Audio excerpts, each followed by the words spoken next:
अस्सलाम वालेकुम रहमतुल्लाहि वबरकातुहू। कैसे आप लोग दोस्तों, उम्मीद करता हूँ कि आप लोग खैरियत से होंगे। आप अगर हमारे वीडियो को पहली मर्तबा देख रहे हैं तो हमारे चैनल को सब्सक्राइब कीजिए, लाइक कीजिए।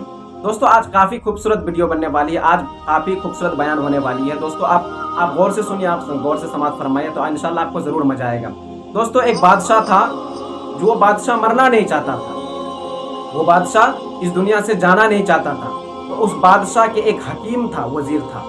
तो वो वजीर अपने बादशाह को कहता था, ए बादशाह सलामत, फना मुल्क में एक जड़ी बूटी होती है, उस जड़ी बूटी को अगर आप खा लें तो आप यानी कि अमर हो जाएंगे, आप कभी इस दुनिया से नहीं जा सकते, आप जब तक चाहे इस दुनिया में रह सकते हैं। अल्लाह अकबर। फिर वो बादशाह अपने 5 वजीर को अपने मुल्क से दूसरी मुल्क में भेजते हैं। वो 5 वजीर को बुलाते और बुलाने के बाद अपने वजीरों को कहते हैं, अपने सिपाहियों को कहते हैं कि जाओ फला मुल्क में जाना और बादशाह फला मुल्क के बादशाह को मेरे सलाम पेश करना और कहना कि फला बूटी की सख्त ज़रूरत है मुझे। अल्लाह अकबर। ये फिर बादशाह उन 5 वजीरों को भेज देते हैं। भेजने के बाद ये 5 वजीर उनके बारगाह में चले जाते हैं, दूसरे मुल्क में जाते हैं और जाने के बाद सलाम पेश करता है। और सलाम पेश करने के बाद फिर वो बादशाह को ये सब हालात बयान करते हैं कि मेरे बादशाह ने आपसे क्या मांगा है। ये वो 5 वजीर जाके मांगते हैं कि मेरे बादशाह ने आपके गांव में एक फना बूटी है, उस बूटी की सख्त ज़रूरत है मेरे बादशाह को। तो वो बादशाह वो ये सुनकर कहते हैं क्यों ज़रूरत है, ये क्यों ज़रूरत है। तो वो वजीर कहता है, वो 5 वजीर कहता है कि वो जड़ी बूटी उससे दवा तैयार होगी, वो दवा तैयार होने के बाद हमारे बादशाह खाएंगे तो उससे फिर वो कभी मरेंगे नहीं। अल्लाह अकबर। वो मरेंगे नहीं, वो जब तक चाहे उस जड़ी बूटी खाकर वो जिंदा रह सकते हैं। अल्लाह अकबर। तो फिर वो बादशाह कहने लगा, यानी कि हंसने लगा। वो बादशाह जो ही हंसने लगा तो हंसते हंसते कहने लगा, वो बादशाह दूसरे अपने सिपाहियों को कहा कि ए वजीरों, इस 5 सिपाहियों को जाओ और कैद खाना में डाल दो, इस 5 सिपाहियों को कैद खाना में डाल दो।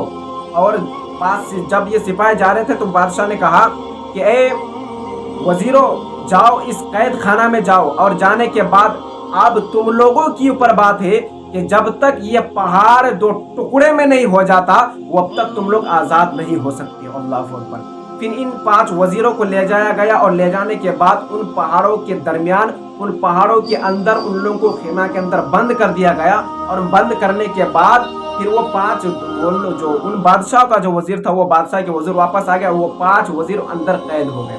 कैद होने के बाद अब वो 5 वजीर जो अंदर थे, तो वो उन लोगों का तो हामी व नामी कोई नहीं था। अब चारों तरफ अंधेरा ही अंधेरा है। अब करे तो क्या करे, अल्लाह के सिवा उनके पास कोई चीज़ नहीं। अब मांगे तो मांगे क्या है, अल्लाह के सिवा दुआ मांगे और उसके पास कोई चीज़ नहीं था। तो वो 5 वजीर इबादत करते रहे, अल्लाह से दुआ मांगते रहे। अल्लाह तबारक व तआला ने इसके ऊपर रहम फरमाया, और रहम फरमाने के अल्लाह अकबर, वो वजीर दुआ मांगते हैं, या अल्लाह इस पहाड़ को 2 टुकड़े में कर दे ताकि इस पहाड़ से हम निजात पा सके। अल्लाह अकबर। फिर अल्लाह तबारक व तआला ने उसके ऊपर रहम किया, उस 5 वजीरों पर रहम करने के बाद फिर वो पहाड़ 2 टुकड़े हो जाता है। और होने के बाद फिर वो बादशाह कहता है, जाओ उन 5 वजीरों को लाओ और मेरे सामने पेश करो। फिर इनके सिपाही जाते हैं और जाने के बाद उन 5 वजीरों को लाते हैं। और लाने के बाद वो 5 वजीरों को ये बादशाह कहता है, ए वजीरों ये सुनो, जाओ अपने मुल्क में और जाकर अपने बादशाह से कहना कि जिस तरह 5 लोगों की बद्दुआ से ये पहाड़ 2 टुकड़े हो जाता है, उसी तरह 5 करोड़ अवाम की बद्दुआ से बादशाह की सल्तनत मिट्टी में मिला सकता है। अल्लाह। अपने बादशाह को ये भी पैगाम सुना देना कि 5 करोड़ अवाम की बद्दुआ से जिस दिन तुम बच जाओगे तो उस दिन तुम्हारी उम्र लंबी और चौड़ी हो जाएगी। अल्लाह अकबर। लंबी हो जाएगी। अगर तुम बद्दुआ से अगर बचना चाहते हो, अगर गरीबों बेवा मसाकिन की बद्दुआ से बचना चाहते हो तो अल्लाह तबारक व तआला आपकी उम्र बढ़ा देता है। बोल दे मचल के सुभान अल्लाह। दोस्तों आपको अगर हमारी वीडियो अच्छी लगे तो आप शेयर कीजिए, लाइक कीजिए और सब्सक्राइब कीजिए। तब तक मिलते हैं अगली वीडियो में। अस्सलामु अलैकुम रहमतुल्लाहि व बरकातहू।